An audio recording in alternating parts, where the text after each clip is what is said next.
Mga kababayan, hindi lang po ang pagsisimula ng impeachment trial ang binabantayan, kundi maging ang banta ng pagpasok ng super typhoon na inaasahang hahatak sa habagat. Kaya naman alamin po natin ang update na yan kay Pag-asa Weather Specialist Charmaine Varilla.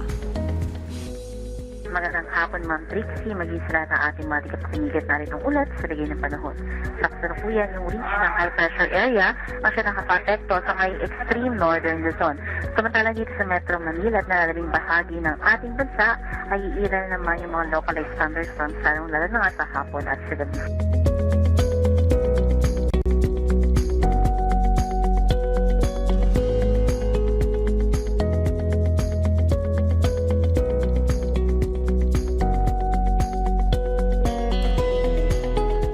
At yung binabantayan nga natin bagyo sa labas ng ating PAR na may international name na Super Typhoon Bavi ay huling namataan sa layo 2,245 kilometers sila ng southeastern Luzon.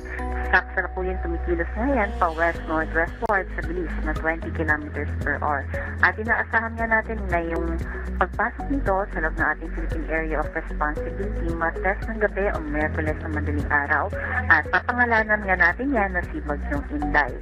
At dahil nga sa malalakas na hangin na taglay nito ay posible tayo magtaas ng wind signal number 1 dito sa may northern and eastern portion ng northern Luzon, maging dito sa may bahagi nga ng eastern section ng southern Luzon at Visayas kung sakali man na bahagyang bababa nga itong pagtahak nitong si Bagyong Bavi.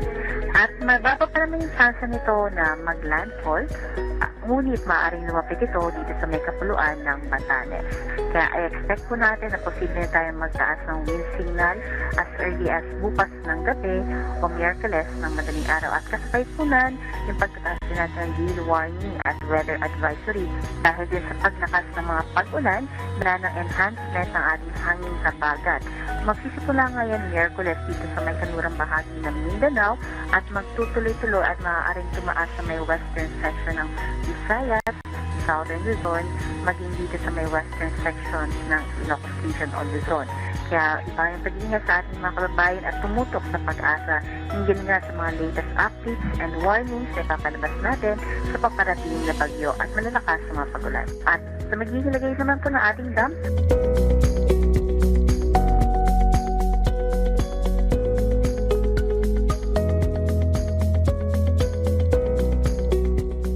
at yan ating latest mula dito sa Pag-asa Weather Forecasting Center, Charmaine Varilla ng ulat. Okay, maraming salamat Pag-asa Weather Specialist Charmaine Varilla. At yan ang update sa mga oras na ito muli sa pabago-bagong panahon maging listo dahil ligtas ang may info.